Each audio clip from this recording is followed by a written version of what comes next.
See, John F. Kennedy had a problem. There was this girl that kept calling the White House. His wife said, "Who that?" John said, "Huh?" Somebody walked in and said, "Sir, Marilyn Monroe just called again. Should I take a message?" His wife said, "Marilyn who?" John said, "Who is this guy?" They said, "He's new, sir." John said, "I could explain." But here's the thing. He didn't need to explain. Everybody knew John was cheating. His wife knew John was cheating. But this time, he took things a step too far. As you could probably imagine, Marilyn Monroe can make most people feel insecure, especially with how famous she was. John go, "You finna let Marilyn come between us, shawty?"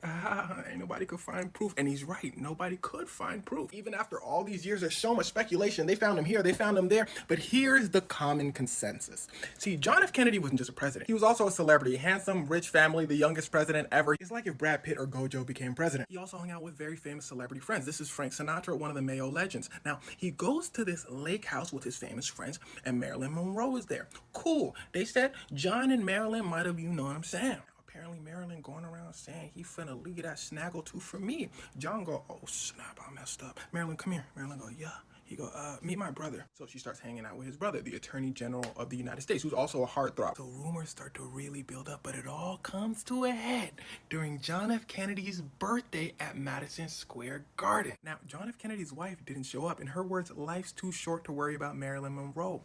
They call out Marilyn, and she walks out in a skin-tight dress. And this is the 60s. She might as well be wearing a thong. Now, in one of the most devious things I've ever seen, she looks at the microphone. She flicks it, bites her lip, then smiles. And I know John F. Kennedy at this moment was thinking, "Oh snap." She begins to sing happy birthday to John F. Kennedy in a slow, sultry voice. A quote from the time put it best. Marilyn essentially had with John F. Kennedy in front of 40,000 people. Everyone looks at John F. Kennedy. John F. Kennedy goes, he goes on stage. Yeah, no one shows you the part that happens after she sings happy birthday. He goes on stage and he starts stuttering and stammering. And this is very uncharacteristic. Remember when I told you he's charismatic? He starts stuttering and stammering, saying, "Thanks, Marilyn, man. She crazy, y'all." And tries to play it off by saying, "Hey, that made my day. Aha." Everybody like, aha. They tell his wife, they go, "Girl, you won't believe what happened." She said, they said, "You good, girl?" She go, "If I hear you say the name Marilyn one more time, I'm gonna say, why you mad at me, Snaggle? Your husband." My fault." She go, "I'm gonna let that slide. But I know it wasn't my husband's plan. It was his brother's plan." Now, why she said this is because it's a little complicated.